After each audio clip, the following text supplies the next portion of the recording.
مرنے سے 40 دن پہلے کیا ہوتا ہے؟ موت سے 40 دن پہلے انسان کے جسم میں خاص نشانیاں ظاہر ہونے لگ جاتی ہیں۔ جب بندے کا اس دنیا کو چھوڑ جانے کا وقت آتا ہے تو بعض روایات کے مطابق موت سے 40 دن پہلے حضرت عزرائیل علیہ السلام اس بندے کے پاس تشریف لاتے ہیں۔ بسم اللہ الرحمن الرحیم۔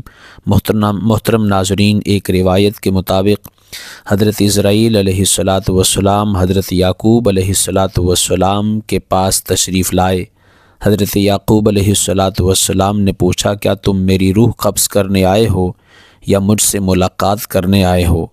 تو ملک الموت نے عرض کیا، اے نبی اللہ، میں آپ کی روح قبض کرنے کے لیے نہیں آیا بلکہ آپ سے ملاقات کرنے کے لیے آیا ہوں۔ حضرت یعقوب علیہ السلام نے فرمایا، ٹھیک ہے، لیکن جب تم میری روح قبض کرنے کے لیے آؤ تو کوئی قاصد میری طرف لازمی روانہ کر دینا، کوئی پیغام میری طرف لازمی بھیج دینا۔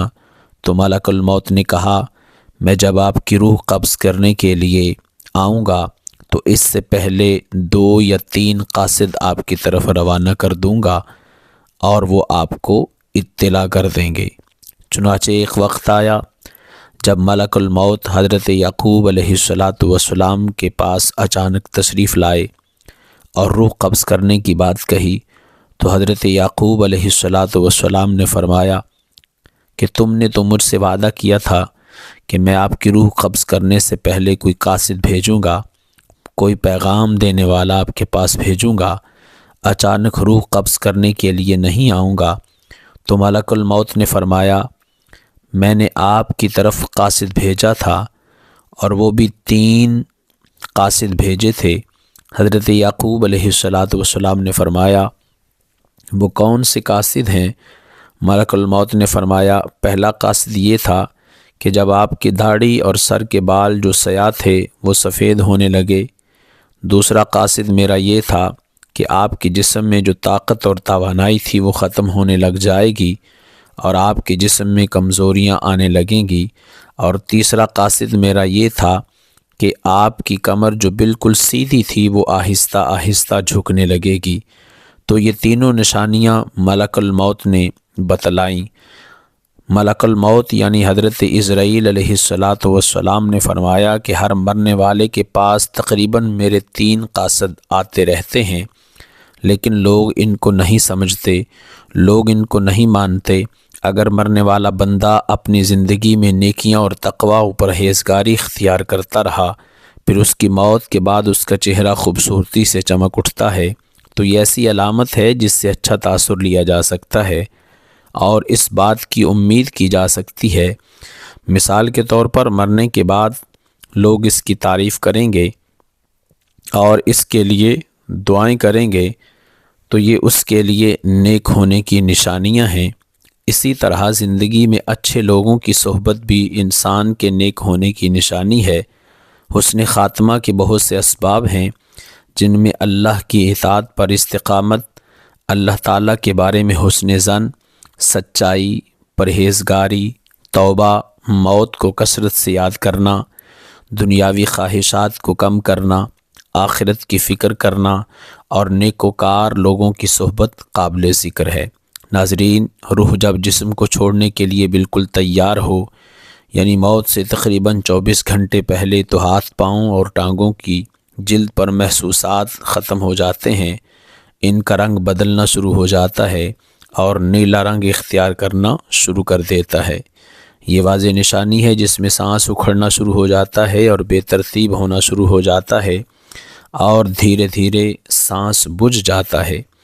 حضرت عائشہ رضی اللہ تعالیٰ عنہ سے روایت ہے، رسول اکرم صلی اللہ تعالیٰ علیہ وسلم نے ارشاد فرمایا کہ جب اللہ تعالیٰ کسی بندے کو نیک بخت بنانا چاہتا ہے تو مرنے سے پہلے 1 سال پہلے ایک فرشتہ اس کے پاس بھیجتا ہے اور وہ اسے درست کرتا ہے اور نیک عمل کی طرف رغبت دلاتا ہے، یہاں تک کہ وہ نیک حالت میں مرتا ہے اور سب لوگ کہتے ہیں کہ یہ شخص نیک حالت میں مرا۔ اور جب ملک الموت حاضر ہوتا ہے اس وقت اللہ تعالیٰ اس کی آخرت میں رہنے کی جگہ یعنی وہاں کے سامان اور راحتوں کو جو اللہ پاک نے اس کے لیے مہیا کر رکھے ہیں تیار کر کے رکھتا ہے اور اسے دکھا دیتا ہے، تو اس کی روح خوش ہو کر نکلنے کا قصد کرتی ہے۔ اس وقت یہ شخص اللہ تعالیٰ کی ملاقات کے لیے خواہش کرتا ہے اور اللہ اس کی ملاقات کو پسند بھی فرماتا ہے۔ پھر ملک الموت روح قبض کرتا ہے اور اللہ کسی بندے کے ساتھ برا کرتا ہے تو مرنے سے 1 سال پہلے اس کے پاس ایک شیطان بھیجتا ہے جو اسے گمراہ کرتا ہے اور بہکاتا رہتا ہے یہاں تک کہ وہ بری حالت میں مرتا ہے اور سب لوگ کہتے ہیں کہ اسے بہت بری موت آئی ہے۔ جب ملک الموت حاضر ہوتا ہے تو اللہ تعالیٰ اس کی آخرت میں رہنے کی جگہ اسے دکھا دیتا ہے تو اس کی روح خوف سے بدن کے اندر گھس جاتی ہے۔ اس وقت اللہ تعالیٰ کی ملاقات یعنی سامنے آنے کو یہ ناپسند کرتا ہے، اللہ اس کی ملاقات کو بھی ناپسند کرتا ہے۔ پھر ملک الموت اس کی روح سختی سے کھینچ کر قبض کرتا ہے۔ کتاب الفضائل کے مصنف اس حدیث کی تشریح میں لکھتے ہیں کہ ملک الموت کے بلانے پر جان اس طرح نکلتی ہے جیسے سانپ سپیرے کے سوراخ سے نکلتا ہے۔ مومن اور کافر دونوں کے جسم سے روح نکلنے کی حالت یکساں ہوتی ہے، فرق صرف یہ ہے کہ مومن کی جان تو خود نکل کر جانا چاہتی ہے اور کافر کی جان جسم کے اندر واپس جانا چاہتی ہے۔ حضرت جابر رضی اللہ تعالیٰ عنہ سے روایت ہے کہ رسول اللہ صلی اللہ تعالیٰ علیہ وسلم کو وفات سے 3 دن قبل یہ کہتے سنا کہ تم میں سے جو کوئی مرے تو اس حالت میں مرے کہ وہ اللہ تعالیٰ کی نسبت اچھا گمان رکھتا ہو، اللہ تعالیٰ کے پاس اعمال صالحہ لے کر جائے۔ بس اس کا مفہوم یہ ہوا کہ اعمال صالحہ کی پابندی اس قدر کریں کہ مرتے وقت حق تعالیٰ کے ساتھ حسن ظن پیدا ہو جائے۔ حضرت انس رضی اللہ تعالیٰ عنہ نے فرمایا کہ رسول کریم صلی اللہ تعالیٰ علیہ وسلم نے ارشاد فرمایا کہ دیکھو تم میں سے جو کوئی مرے وہ اس حالت میں مرے کہ وہ اللہ کی نسبت اچھا گمان رکھے، کیونکہ اللہ تعالیٰ سے اچھا گمان رکھنا جنت کی قیمت ہے، یعنی جس کو حق تعالیٰ سے حسن ظن پیدا ہوگا وہ جنت میں چلا جائے گا۔ روایت میں ہے کہ حضرت عمر فاروق رضی اللہ تعالیٰ عنہ رسول اللہ صلی اللہ تعالیٰ علیہ وسلم سے روایت کرتے ہیں کہ فرمایا جب اللہ تعالیٰ کسی بندے کو درست رکھتا ہے اسے شہد جیسی خوشگوار چیز دیتا ہے، یعنی اعمال صالحہ اور اخلاق حسنہ کی توفیق عطا فرماتا ہے۔ صحابہ نے پوچھا کس طرح شیریں کرتا ہے؟ آپ صلی اللہ تعالیٰ علیہ وسلم نے فرمایا مرنے سے پہلے نیک کام کرتا ہے یہاں تک کہ اس کے پڑوسی اس سے خوش ہو جاتے ہیں۔ حضرت سلمان فارسی رضی اللہ تعالیٰ عنہ سے روایت ہے کہ میں نے رسول کریم صلی اللہ تعالیٰ علیہ وسلم کو یہ فرماتے ہوئے سنا کہ میت کو موت کے وقت پیشانی سے اگر پسینہ آئے، آنکھوں سے آنسو آئے اور ناک کے سوراخ کشادہ ہوں تو یہ اللہ کی خاص رحمت ہے جو اس وقت پر نازل ہوتی ہے۔ گلے میں سے ایسی آواز نکلنا جیسا کہ جوان اونٹ کا گلا گھونٹنے سے آواز آتی ہے اور اس کا رنگ بدرنگ ہو جائے اور منہ سے جھاگ نکلے تو یہ اللہ کا عذاب ہے۔ ناظرین کرام، اللہ تعالیٰ نے عرش کے نیچے ایک درخت پیدا کیا ہے، اس کے پتے تمام مخلوقات کی گنتی کے برابر ہیں، اس کا نام سدرۃ المنتہا ہے۔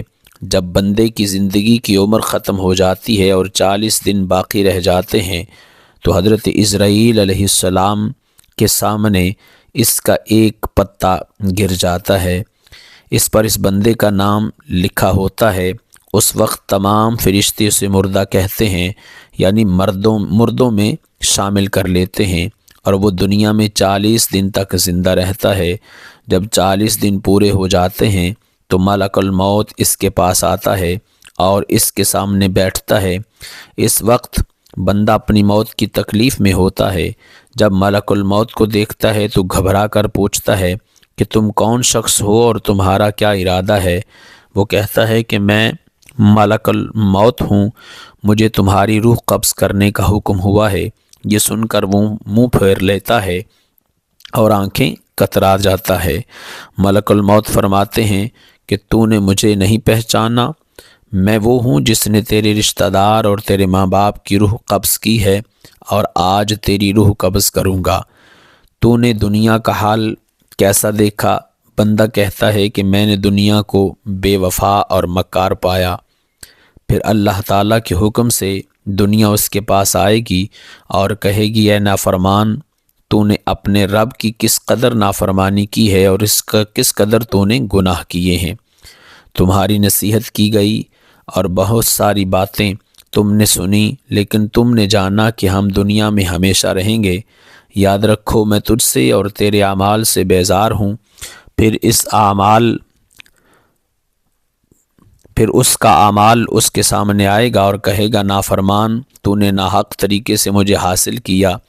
اگر تو غریب اور مسکین پر خرچ کرتا تو آج تیرے کام آتا۔ روایت میں ہے کہ جب آدمی کی زبان بند ہو جاتی ہے، 4 فرشتے اس کے پاس آتے ہیں اور سلام کرتے ہیں۔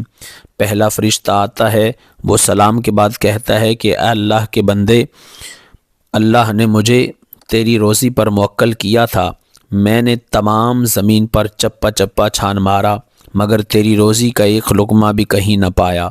پھر دوسرا فرشتہ آتا ہے اور سلام کے بعد کہتا ہے، اے اللہ کے بندے، میں نے تیرے پانی پر موکل تھا۔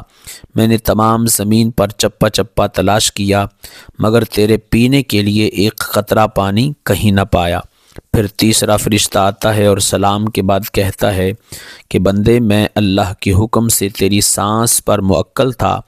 میں نے تمام زمین پر چپا چپا چھان مارا، لیکن میں نے کہیں بھی تیرے واسطے ایک سانس بھی کہیں نہ پانی پایا۔ چوتھا فرشتہ آتا ہے اور سلام کے بعد کہتا ہے، بندے، اللہ کے حکم سے میں تیری عمر پر موکل تھا۔ میں نے تمام زمین پر چپا چپا تلاش کیا، مگر تیری عمر کا ایک لمحہ بھی نہ پایا۔ اس کے بعد نامہ اعمال لکھنے والے 2 فرشتے اس کے پاس آتے ہیں اور سلام کے بعد کہتے ہیں، اے اللہ کے بندے، ہم تیرے اعمال لکھنے پر موکل تھے۔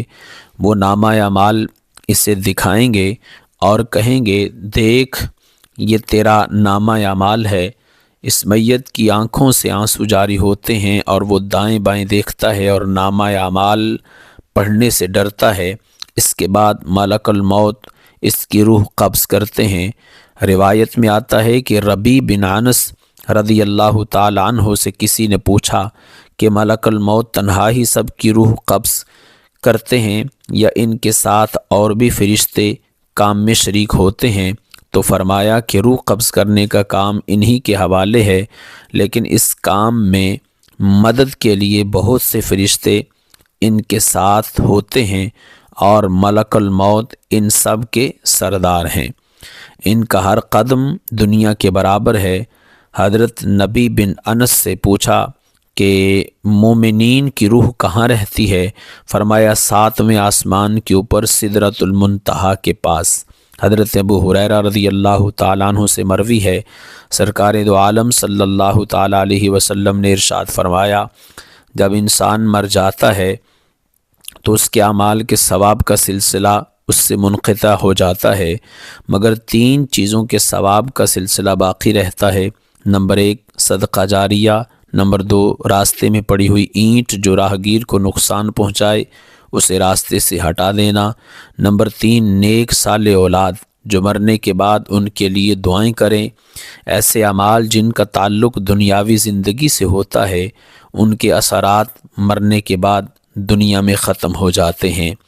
ناظرین کرام، اللہ تعالیٰ سے دعا ہے کہ اللہ پاک ہمیں نیک اعمال کرنے کی توفیق عطا فرمائے اور ہمارا خاتمہ ایمان پر فرمائے، آمین۔ ناظرین، ویڈیو اچھی لگے تو ویڈیو کو لائک کریں، شیئر کریں، چینل کو سبسکرائب کریں اور کمنٹ سیکشن میں اللہ کریم کے پاک ناموں میں سے ایک نام ضرور